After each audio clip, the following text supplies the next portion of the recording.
Last night, I went to see the movie Death of a Nation by Dinesh DSouza, and I was inspired. The film should be compulsory viewing in schools, but of course we know that's not going to happen. Why? Because DeSouza cleverly exposes the Democrats for their complicit participation in all things evil going back as far as Abraham Lincoln and the United States Civil War. And adeptly moving forward to the present day and the Antifa movement, which also likes to disguise itself as representing good and protecting the downtrodden, when really they are mostly ignorant thugs who are funded by soulless, evil power mongers who unfortunately have enough wealth behind them that they're able to create and sustain the chaos that we see unfolding today. It's fascinating to watch, actually.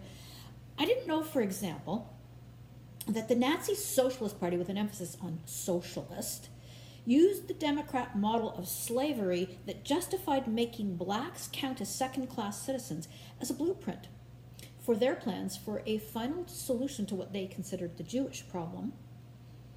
I've often wondered how a first world nation such as Germany could have stooped to such evil, and how the German population and the rest of the Western world, other than the United States, Britain, and a few resistance movements in Europe, could stand by and feign ignorance on what was going on right in front of them. DeSouza points out that when you rationalize your actions as being good for the well-being of the country, i.e., the nation of Germany in the case of Hitler, it's the beginning of the slippery slope. Remember, the Nazi atrocities were committed over several years and started with segregation, seizure of property and goods, control of education, and finally concentration camps, where unspeakable horrors of varying despotic and inhumane treatment of fellow human beings took place. During the fight to end slavery, which pitted North against South in the United States, it was the Democrats who wanted to keep the blacks in servitude. They formed the Ku Klux Klan and flew the Confederate flag, all the while claiming that what they were doing was in the best interests of the American people. In Lincoln's own words, "You sweat and toil, and I will take the fruits of your labor and eat," pointing out the hypocrisy in the Democrat principle. Wealth redistribution by another name, wouldn't you say? And, yes, the masses must be controlled for the greater good of the nation, n'est-ce pas? A truly democratic left modus operandi. Fast forward to the end of World War II, and the wave of new and impoverished people arriving en masse from Europe to start a new life in the West. They too were subjected to a form of urban slavery.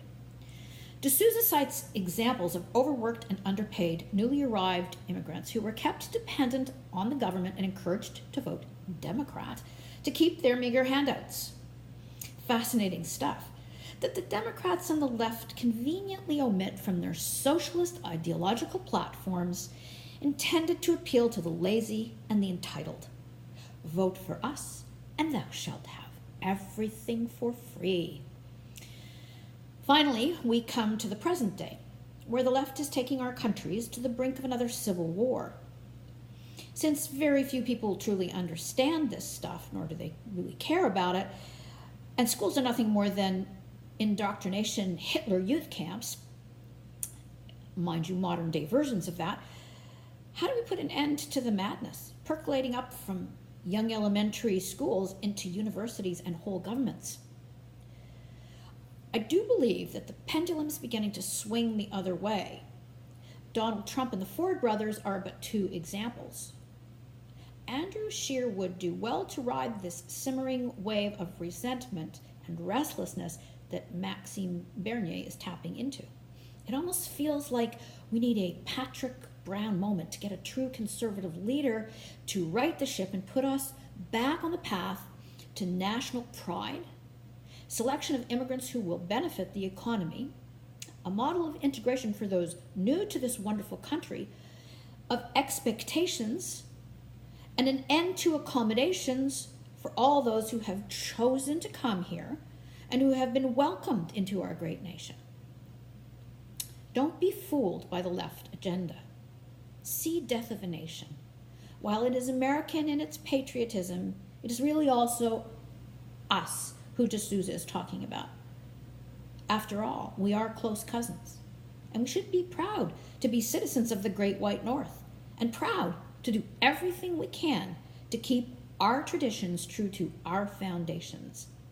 God bless America, and God bless Canada, this great nation of ours.